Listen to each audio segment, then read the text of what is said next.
Ug sa wakas nakagunit na gyud ta ani na set. Pero grabe, gastos na sad.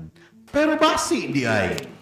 Kini ang pinaka-latest sa One Piece TCG, ang OP13, carrying on his will.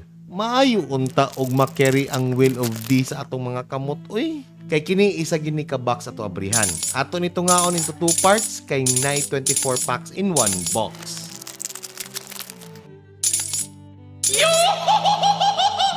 So part 1 is the first 12, then ang second kay ang last 12.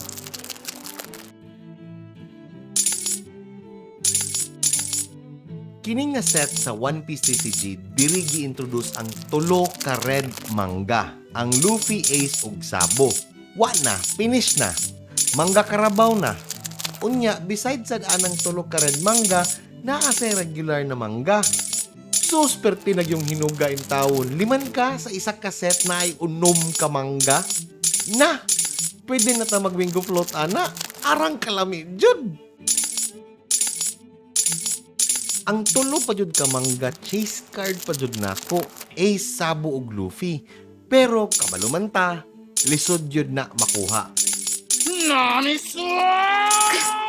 Realistically, ang isa pa ka chase card nako dire is ang alt art na Three Brothers.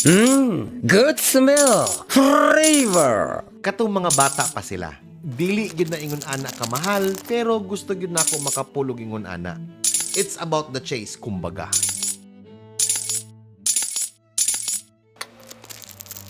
Ug sa diyang hapit na nato mahurot ang 12 ka packs, pero unfortunately wala pa in taon tay hit.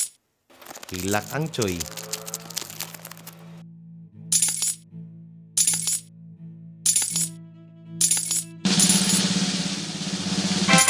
Wa jud. Oh, nakapost na sa ng part 2.